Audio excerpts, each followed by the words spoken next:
So I'm going to show you how you can most effectively level up your battle pass by solely just playing the game without spending money on it. And later in the video I'll be going into why this battle pass is actually more greedy in comparison to last year. But straight away getting into it, achievements are by far the best way to level up. You can gain 50 levels out of doing the achievements that are currently here. 15 of the 50 levels come from coaching. As you'll see here, coaching is 15,000 battle points. Now the problem with coaching is that you need to have greater than 8,000 behavioral score. If you don't have that, you need to get your behavioral score up. You can do that by playing regularly and not getting reported. You might have to play a lot of matches to bring it up, but this is definitely something that you need to consider, because overall this is going to account for roughly 10% of the overall points that you can achieve solely by playing the game if you have a level 1 battle pass. Now going down even further, you have the party finder. The party finder will give you about 10 battle points, or like 10,000, so 10 levels. So I don't know how it works yet, and it's worth your time to figure out how the party finder works and to use it effectively. Just add random people, whatever, just do something with it. You can't just like give up 10 levels for nothing. Now the other one that's really effective as well, that's even probably more effective than the party finder, is the jungle. You can get a total of 33 levels out of the jungle expedition.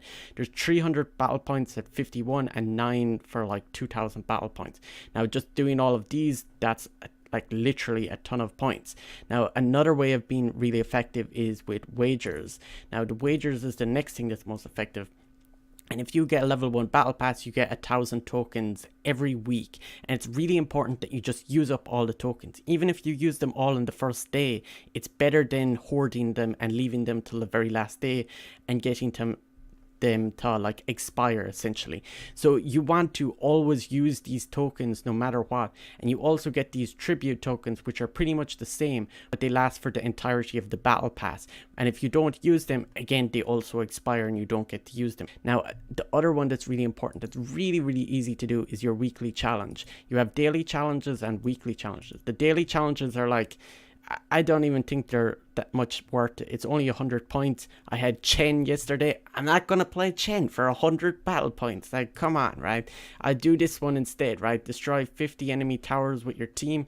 You get 400 battle points. And if you do that every week, there's a total of 16 weeks for this battle pass. There's potentially even a 17th week, because the battle pass sometimes gets extended further. So you're looking at roughly around 6.5 levels for the weekly challenge. That's a huge amount. Now the next one that's also really effective is the prize pool. So if you look, so the reward, as I was saying, look, there's 109 days, that equates to roughly like 15.5 weeks, but the 15.5 like rolls over into the 16th week.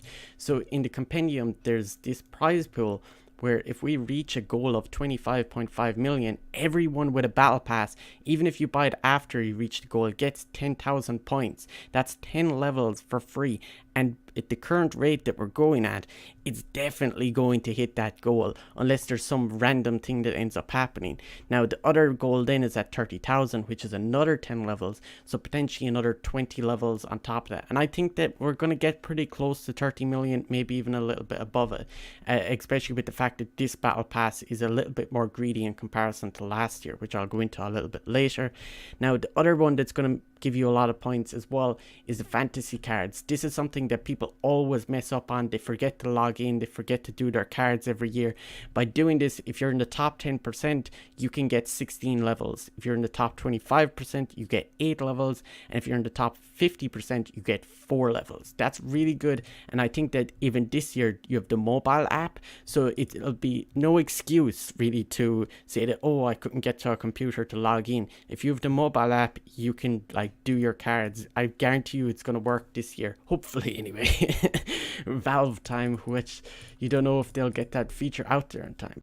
This is kind of like a little bit pay to win, and I think that it's much harder to get the like top 10% I found last year. I think people are doing it a little bit more. There's more guides online for this sort of stuff, so really expecting here to get about 8 levels by being in the top 25%.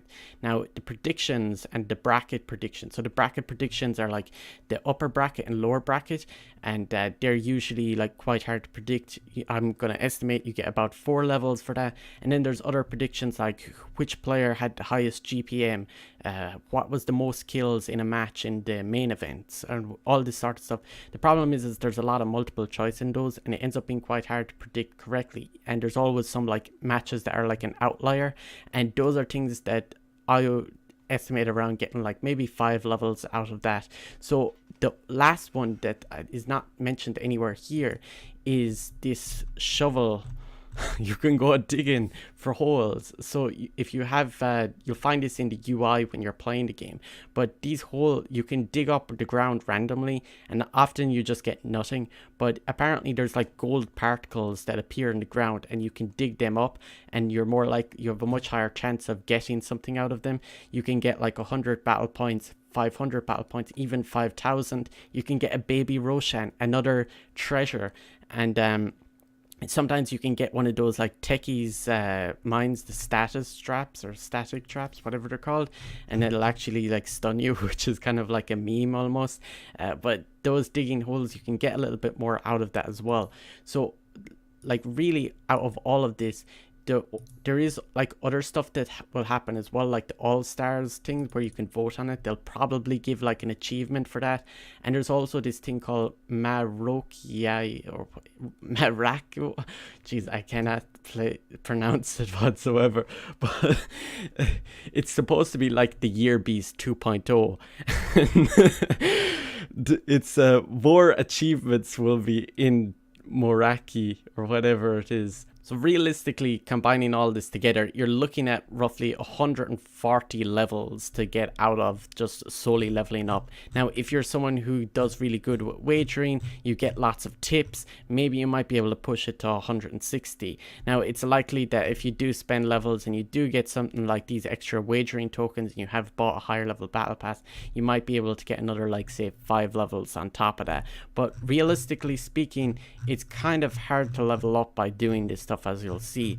Now, the other reason why it's kind of hard to level up is because previously in last year there used to be achievements for opening treasures. Now these achievements have been replaced by the coaching and the party finder thing, and the idea is that it makes it much harder for you to progress through levels now by buying like opening more chests, and to get to higher levels is going to take you like much more money. So earning it through grinding and playing the game now has a larger value overall. Now the other thing that's really controversial here is the recycling. So if we go and look at the recycling here, you can recycle 4 immortals for 1 treasure and a Riley spin. Now this is really crappy because in 2018 you used to be able to recycle 1 immortal for 2 levels, like 2 full levels. So if you recycled 4 immortals, you would have gotten 8 levels. That sounds really good, and it means that you can progress much further in levels wise by just like recycling stuff that you don't want.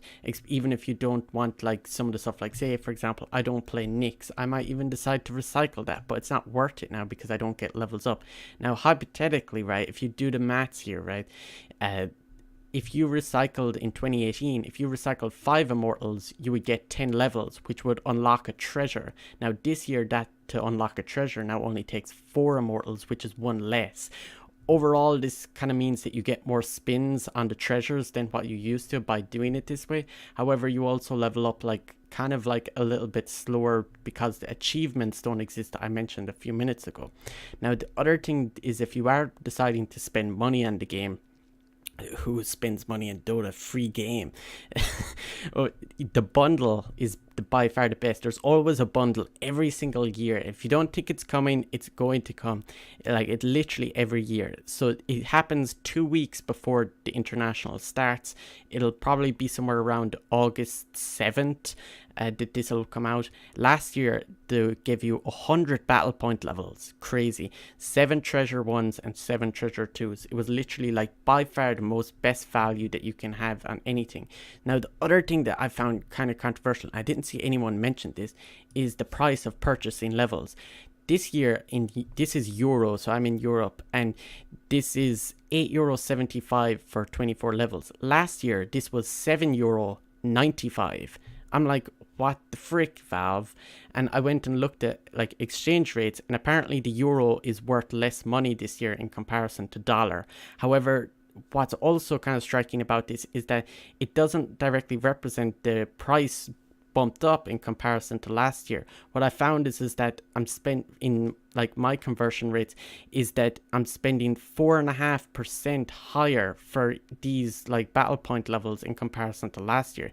So I'm kind of getting like ripped off a little bit here, which is kind of like, there's nothing stating that the price went up by 4.5% in comparison to last year. Now, the other thing that's really important as well about these levels is that technically they're more valuable in comparison to last year, because this year you have like stuff like this tiny prestige item. Where is it? Here. And then you have like an Earthshaker Immortal, like some sort of Invoker persona. They're pretty much like an Arcana almost, that you can unlock. And you also have that axe thing where he's like John Cena or whatever.